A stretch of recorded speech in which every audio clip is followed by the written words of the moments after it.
You're listening to the Red Podcast. This is episode number 92. We're going to talk about how to make tough decisions and spot red flags in your business. I'm also going to be sharing a personal story of how I lost well over $100,000 by completely ignoring something that was obvious to everybody. That's coming up on this episode of the Red Podcast. This is the Red Podcast. Real entrepreneur development. Make more money, work less, and live a life of freedom. No BS advice that really works. Here's your hosts, David Hooper and Laurel Staples.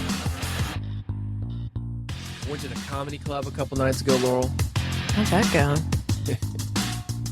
The headliner came on, and I'm telling you, they basically wheeled a corpse out. Ooh. This dude was so old. Looked him up. He's 70 years old, still on the road. The road, for the record, not that easy on you. This guy was talking about eating at truck stops of America. He's a smoker, probably done a little drinking and drugs in his time. Looked like he was dead. Oh, how'd the show go? The show, amazing, and that's why I bring that up. You don't have to be the youngest, best-looking guy. This guy, once he got on stage, and he needed help getting on stage. He'd hurt his foot or something. Once he got there, amazing. Just kind of kicked back, let it fly. He'd been over this so many times because you know all that stuff is scripted. Oh, sure. Those guys do that word for word. Just laid back into a set that was probably 60, 75 minutes. Amazing. Really good delivery, great stories. Not necessarily my kind of humor, but I can certainly appreciate the timing. Can appreciate the delivery and the fact that this guy's been a road warrior for at least 30, 40 years. He started fairly late in his late 30s. Well, it's hard to retire when you work for yourself if you're having fun. Well, I don't know if it's having fun or if it's just the fact that this guy has to work to make a living. You see a lot of those guys like that, a lot of the old musicians that you would think had saved some money or had publishing or some kind of intellectual property. They're still on the road because they need money. Happens more often than you think, but he seemed to be enjoying himself. Oh, moral of the story, if you are a corpse, you can still be out there making money. And we teach you how to do it here on Red Podcast. Passive income is what we are all about. Red stands for Real Entrepreneur Development. We help you build an audience, sell more products, make more money. We can help you find the hidden money in your business. Business optimization is what we're all about. You'll learn how to get bigger results and make more money from the same business that you have now. And we have to talk about this, Laurel.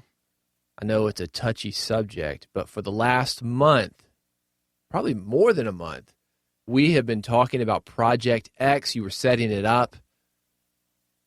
Project formerly known as Project X is now known as Love Your Face, and you just completed your Kickstarter campaign just a couple of days ago. The project was funded. You were asking for $12,000. You did more than $12,000 on that project. However, within just a few hours of the project being finalized, you decided to pull the plug on it. That is true. That's why, as you said, it's kind of a touchy subject because that was a very tough decision to make. You said it was funded. It was not funded. We did reach our goal, which was $12,000, but we did not get any money because we did pull the plug. Yeah, you didn't actually charge the people who were backing the project. No. But you could have. Could have. At that point, obviously, you end the project, which is what most people do, and take the money and fulfill the orders. But stuff came up in the last week of the project, which was unforeseen, and that did not happen for us. We didn't see that coming, David, I'll be honest. No. And if you've been listening to Red Podcast, you've heard the development of Project X, Love Your Face, how it happened. It was a skincare line. You did a great job, Laurel. It was something that you don't see a lot of on Kickstarter. There was not a category. A lot of times you see tech stuff on there. You'll see the latest iPhone app. Design, some kind of gadgetry, robot, a droid. You didn't have any of that. You had the good old-fashioned skincare line. which had to be in the craft section of Kickstarter, which it's not really a craft. Yeah, it wasn't a craft. It was marketed to women. Kickstarter has 3 times the amount of men than women. So that was going against you. But you still managed to get the money that you were asking for. It could have been what we call a success if you're going to count funding as a success. You had a great partnership, the promotion, the marketing, everything was in place.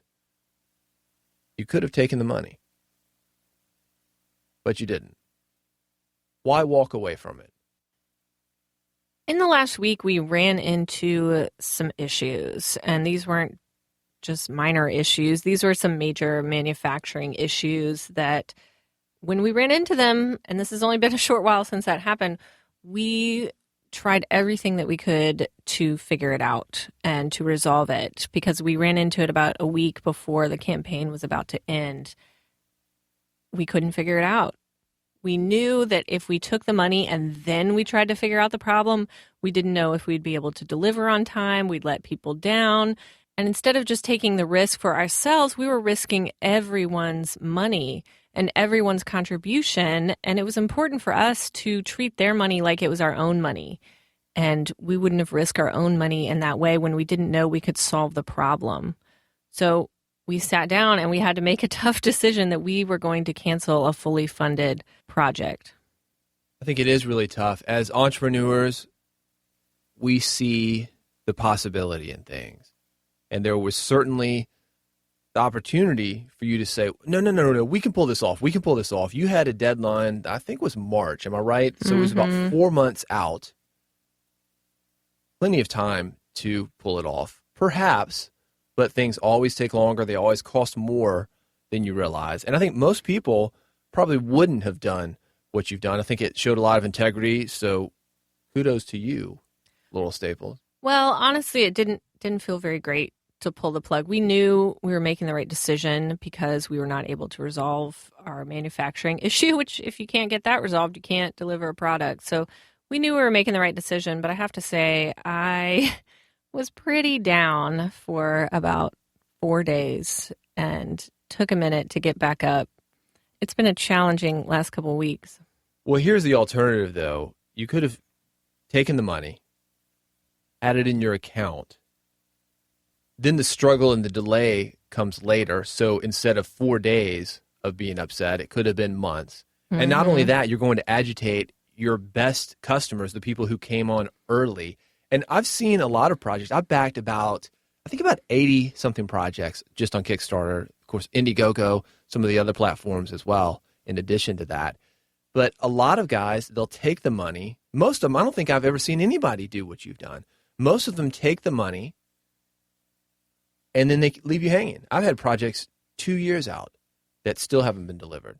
And a lot of people might not have had the issue, like if they couldn't deliver, they might not have had that issue come up before they started to manufacture it.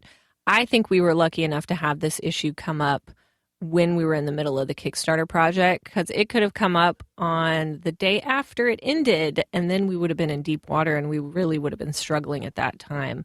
But I think these things are tricky. You go into it, you get as much information as you can. Obviously, we're collecting information along the way, and it kind of works out how it works out. And unfortunately, ours did not work out the way we had foreseen it. I think that's one of the great things about jumping into business and not being afraid to get back on the bike and just jumping into things in general, because you do learn these lessons. I had an experience about 6 years ago doing pretty well in my business. I was living in a small little place that I had bought more or less when my business had just started a few years after, and I was ready for a bigger place. I'd already done the thing where I'd bought a nicer car. What can you do next? Well, you buy a bigger place. Brand new construction, signed on with these guys about a year and a half before I actually closed on the property. Wasn't supposed to be that long, but you can see where this story is going. Problem after problem started arising. As a matter of fact, it was one of those things to where the very last day of the year, New Year's Eve, was when we closed on this property. There were problems after problems. The guys that I had working on the house, they were telling me not to do it. There were issues with financing. There were issues with delays. I didn't really like the guys that I was having to deal with. the signs were all there, right? But I was hell-bent on being the man, getting into this really super nice, luxurious property, and I was ignoring the signs. I take full responsibility for this. Ended up being a huge problem once I got into the place because I did make it happen, and I think that's something we as entrepreneurs do. We make things happen. Started finding these problems, and 5.5 years later, I had been in the house and in a legal situation that lasted about 5 years of that. It was still going on and wasn't able to get out, found myself just trapped in it. And that's the kind of thing that can happen when you push something. And that's what you said, David, is I went through about 4 or 5 days of being pretty upset about this. But you said it could have been 4 or 5 months or 4 or 5 years in your case. When you push something through, that's when you start to deal with all the headaches that come with it. For us, it was really important to trust our intuition on this one and not let people down. I mean, for me, there was a lot riding on this. We've talked about it on the podcast. I told every single friend and family member about it, and everyone was wanting me to succeed, and I had to come back against the goal that I wanted to achieve and say, look, we are not going to be able to do this. And I had to get past my ego to do it because it could have succeeded. I could have pushed through. I could have forced it. And that would have been an ego thing to do. And I had to say, look, I'm not trying to impress anybody. I have to do what's right for everybody in this case. Right. I think that's especially bad when, like for me with that house, for example, I had 1.5 years before I closed on it. Everybody was seeing it built. They saw it from the outside. Come on, David, do it. They were excited for me.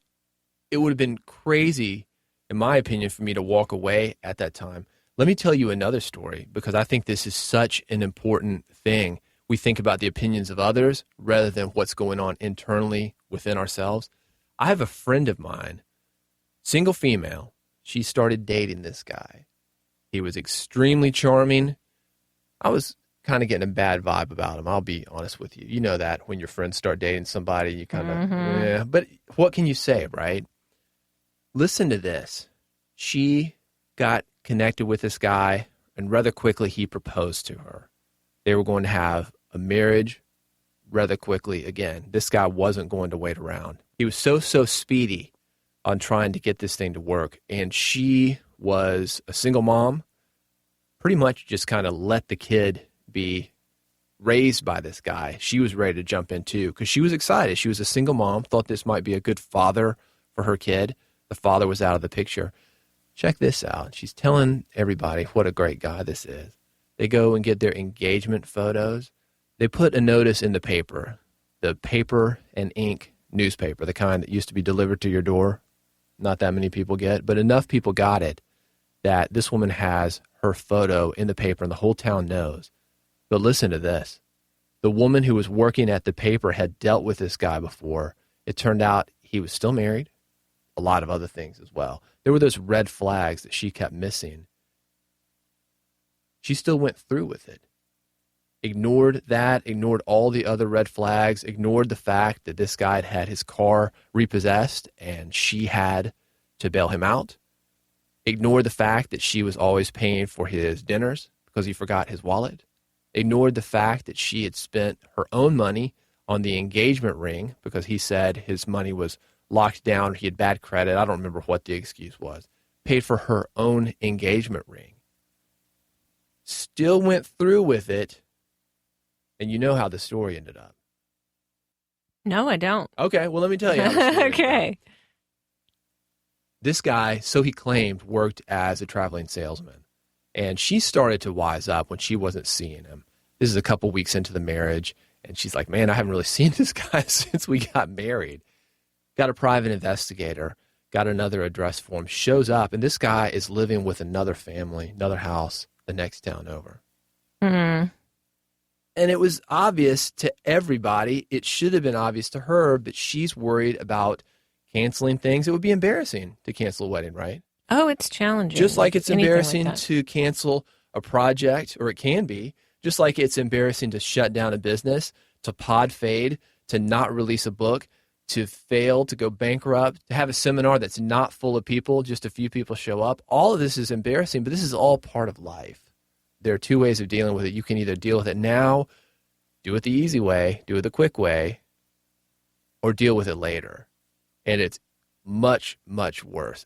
Usually I find that when things are not going to work out is when you start seeing the red flags. And when you mow over those red flags, that's when you get into the sticky situations. But if you start to pay attention to those red flags and you start to listen to your intuition, I feel like you can make much better decisions as an entrepreneur. On paper, for this Kickstarter campaign, it looked like it should have been good to go. From the outside, it looked like we should have been fine. We should have pushed through with it, yada, yada.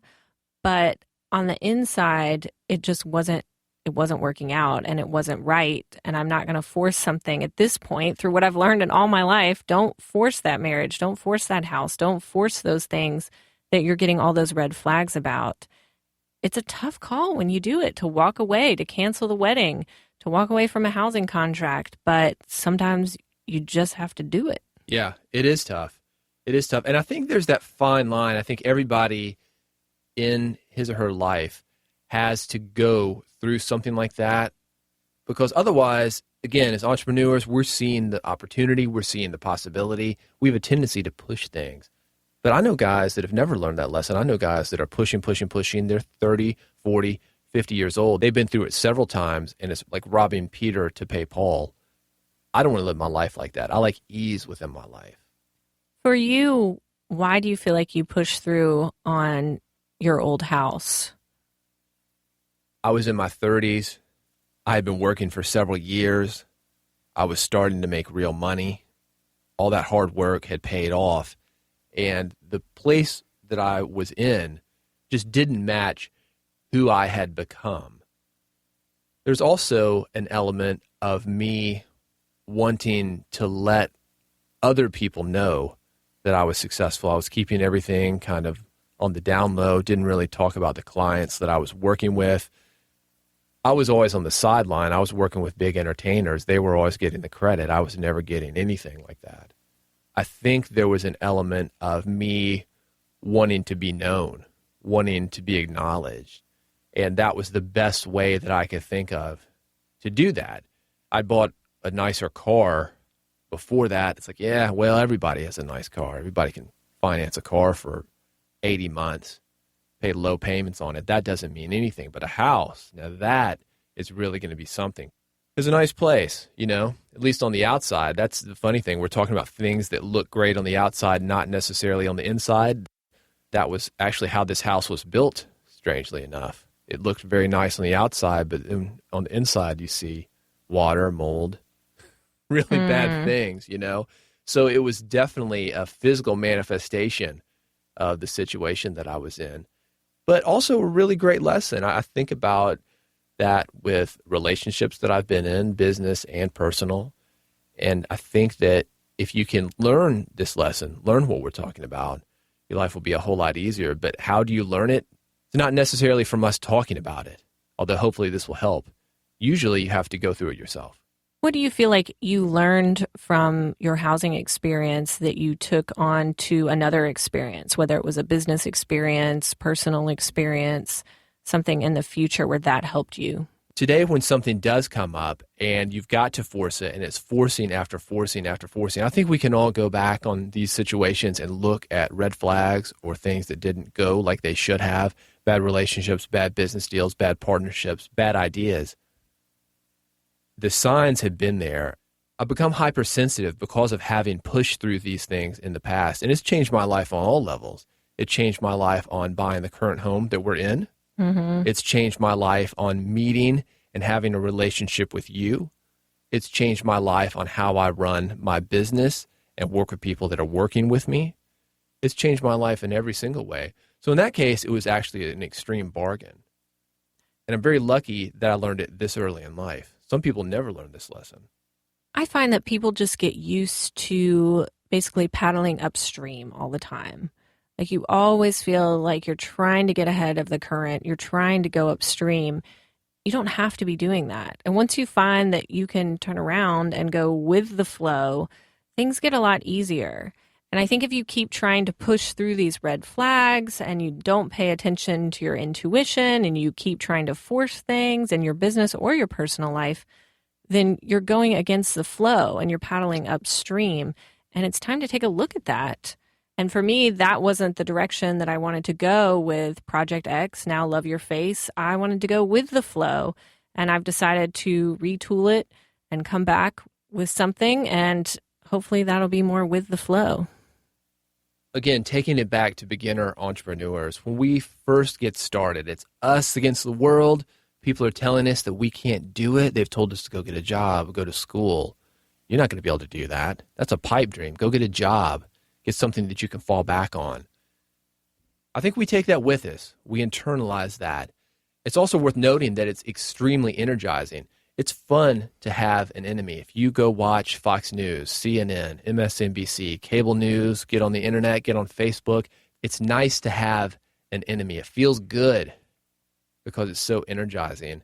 That simply isn't the case, not in my life, not right now. And that's from having learned these lessons. You don't have to have that kind of pain, that kind of struggle. You don't have to have enemies. You don't have to have that kind of stimulation to be successful. There's a difference between working hard and forcing things. And I think it's a fine line sometimes, but you have to know what your goals are. You have to be confident in them and you have to go towards them, but just don't miss all the red flags along the way. Yeah. And when you've got your head down and you say, this is the only thing that's going to make me happy, say it's $1 million, let's say it's a house, let's say it's a certain person, you can force things and you can make those things happen, but you're going to miss those.